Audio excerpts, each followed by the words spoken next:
Hi. I'm somewhat new to this group, although I think most of us are new to it. I'd like to thank Neen and the others who created this group. I think it's very inspired and long overdue. But on the other hand, it's perfect timing, so all is good. I wanted to address first of all, I've really enjoyed everyone's posts and videos, and we're all here to walk each other home, and I think that's one of the main focuses of our group here. As someone who has worked in the capacity of being a therapeutic counselor and coach to many light workers and energy workers, there's a few things that I have come to notice are kind of consistent with those of us who fall under that general category. One is we tend to be more focused on spirit and on energy than we are on physical and monetary and those types of things. Not that any of us would mind living in a, $5 million castle in Scotland, or not have to worry about money coming into us. But that isn't our main focus. Our main focus is on healing. First of all, healing ourselves. Secondly, on healing our loved ones, our neighbors, and our planet. And so, it's not unusual. In fact, in my experience, it's been much more the rule than the exception that we tend to struggle with money because it's not a priority. Our focus is on love and service and caring for each other and loving each other and supporting each other. The other thing is we have a tendency to put ourselves at the bottom of our never-ending list of priorities. It's like, well, my kids, and then my spouse or partner, and then my parents, and then my siblings, and then my neighbors, and then the Middle East crisis and global warming, and and then number 500 is, and if I get all of that done at the end of the day, if I have any time left after I've done 1 through 499, then I'll take care of me. And so, as Neen shared in her video about balance, we get out of balance, and we neglect ourselves. And Neen, you'll love this, Brad and his analogies. But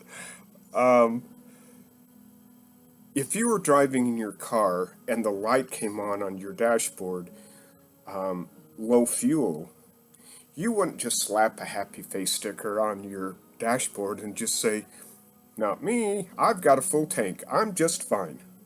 Well, you might do that, but we all know what would be the result. Yet many of us have those feelings coming up of burnout within us, that we're exhausted. We're having a hard time focusing. We're having a hard time getting the energy to do anything.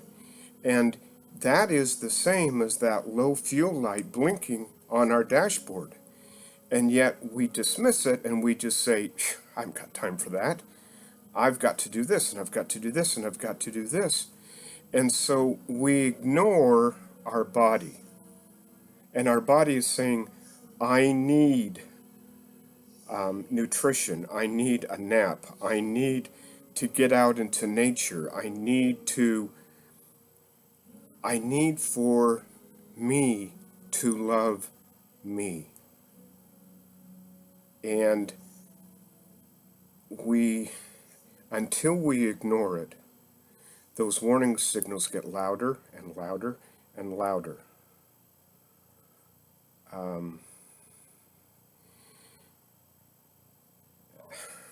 Again, another analogy.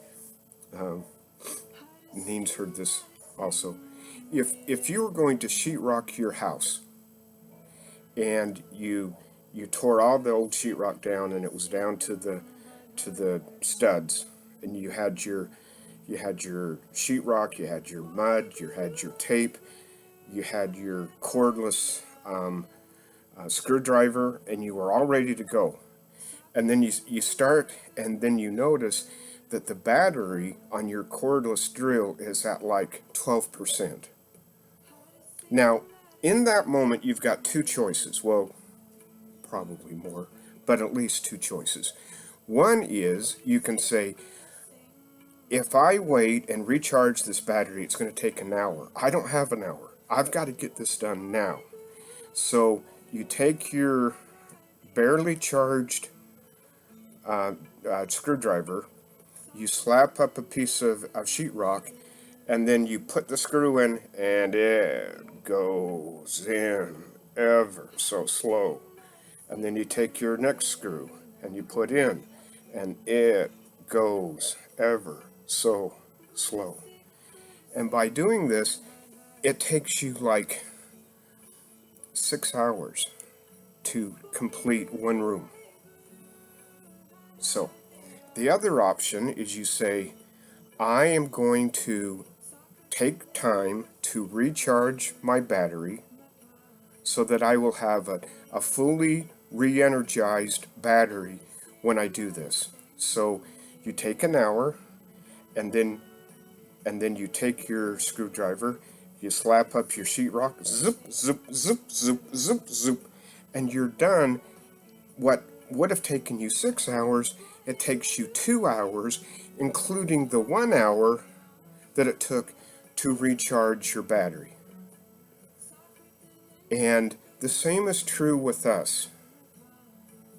If I'm running on fumes, it takes me so much longer to think, to process, to move, to accomplish, to problem solve, and it's like having to be this slave master, taskmaster behind us, cracking the whip.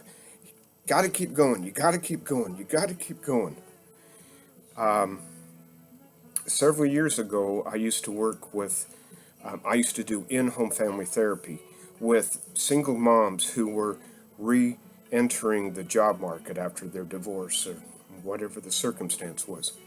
And when I would suggest this, I would always get the same reaction. It's like, I'm already overwhelmed, and now you're adding to my daily list of things I need to do. You're not helping at all. And I said to them, try it. Try it for a couple of weeks. And if you don't find that you're actually getting more done, then, you don't have to continue. But give it a chance. And then the other thing they would say is, oh my gosh, if my kids saw me having a nap or having a bubble bath or going for a walk in nature, they would razz me and tell me I was lazy and blah, blah, blah. What was interesting is that when I would go back later, those kids would come back to me and whisper, I don't know what you're doing with Mom, but keep it up. She is so much more enjoyable. She's fun, she's energized, she has the energy and the time to go out and play catch with us or to play some board games with us. She's much more present with us. So I I share that with you for your consideration. I say this all the time. The greatest gift that I can give, that you can give, that any of us can give is to our children, our partners, our business, our community. The greatest gift we can give them is to be a fully recharged, re-energized, fully awake, fully functional me. And so I guess the message for today is being light workers and energy workers and healers, so on and so forth, however you view yourself. We have a tendency to put ourselves last, which causes burnout, which causes frustration with self, which causes us to ask questions like, what's wrong with me? Which, by the way, is nothing. And to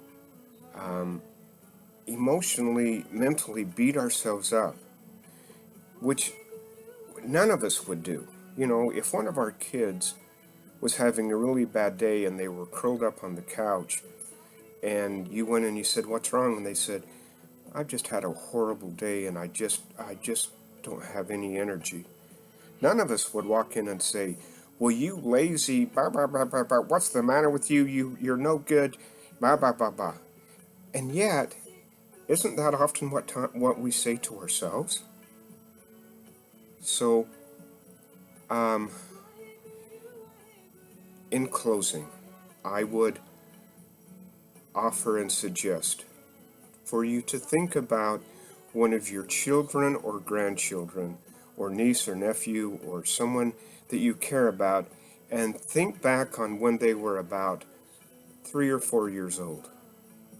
And then hold that image in your mind, and then hold the image of what you look like at that age. What do I imagine I look like at the age of 3 or 4? Some of us will have pictures of that, others of us will not. But imagine what it would look like for you to be that age. And then simply ask yourself, would I talk to a 3-year-old that I loved and cared about the way I'm talking to myself right now? And if the answer is no, then say to yourself, okay, that's what I don't want. Flip it over. What is it that I do want? How would I want someone to talk to me when I was 3? And then love yourself. Namaste. Thank you for listening in. I look forward to hearing more of your videos and enjoying your insights.